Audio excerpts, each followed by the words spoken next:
I'm Chief Operating Officer at Geo.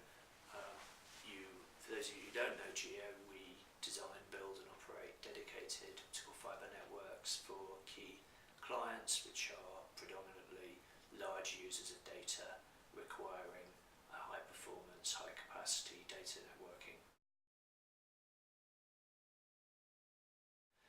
A recent new client of ours that you may have seen is Lebara, and we have just deployed a network for them to connect 3 key data centres in London. Highly resilient, high performance network for them, giving them control of their traffic and to build their mobile business. Lebara are a really interesting case for us and a typical client in that they are data centre centric. They understand the advantage of citing key data and processing in high performance data centres, and we tend to find that our dedicated network propositions and data centre propositions are very synergist in the eyes of those kind of clients.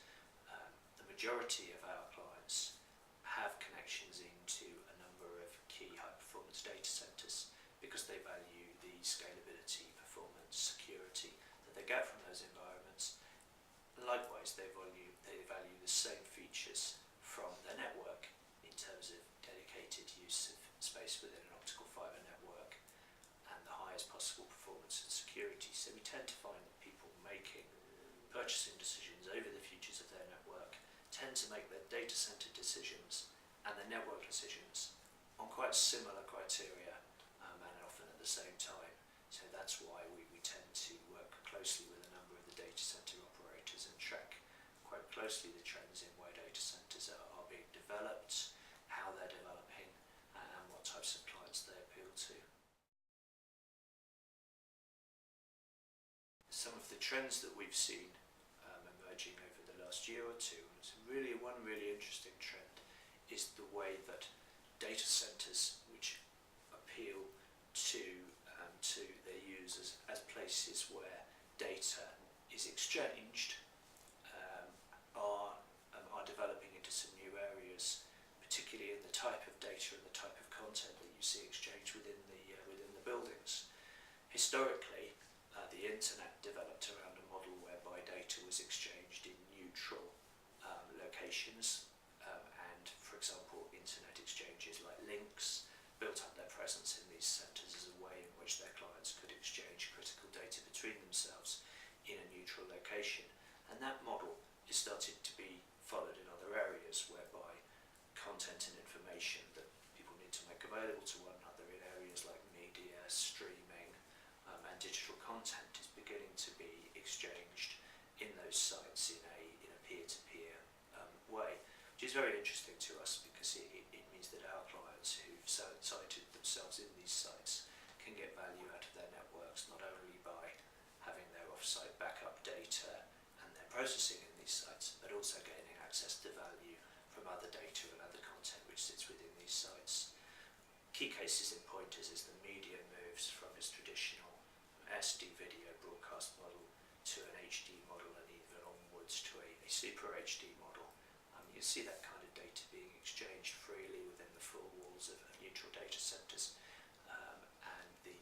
very high capacities of performance that people need to move that kind of content around are key drivers for the reasons people take our networks into these data centres. Key feature for customers with the types of high performance network is how is that network being engineered, how is it being kept protected, secure and diverse from other networks. Our answer to that is that we use in London the sewer network to route our cables, and this has some really interesting benefits.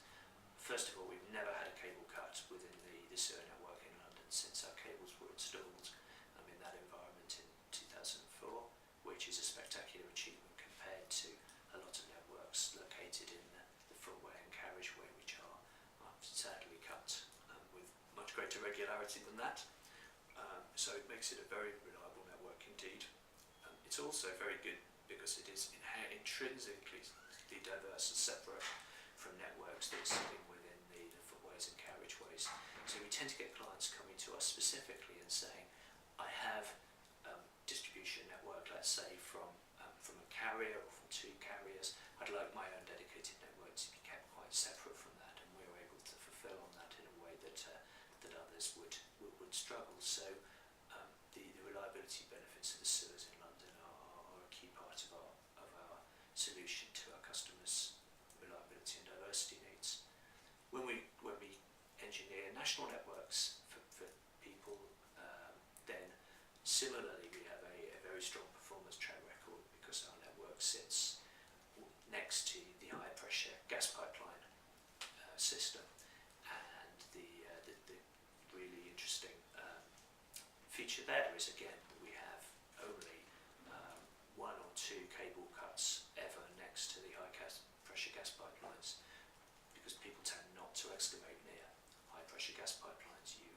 only dig one of those up and make that mistake once in your life. So what we call a cordon of protection around the high pressure gas pipeline system provides us with a superb reliability benefit on our national network solutions. So combining the resilience and diversity of the London network in the sewers with the national high pressure gas pipeline protection that we get in our national network gives a superb reliability benefit to our networks, which many of our critical media and content clients really value. One of the biggest challenges that we see for clients of networks in the UK in the coming year is the presence of the 2012 Olympics in London. That brings with it a multi-level challenge, but to many of our clients it brings the challenge, whether they're a mobile network operator, whether they're a broadcaster, whether they're a CDN operator, of just how much traffic they will have to move during that short period of time.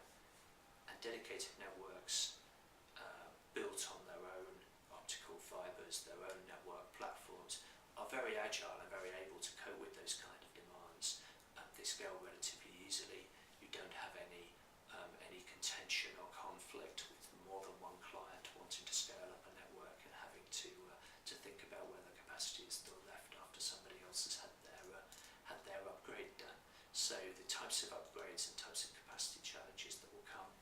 out of the 2012 Olympics, being transmitted predominantly in HD by broadcasters with very high amounts of streaming content, very high amounts of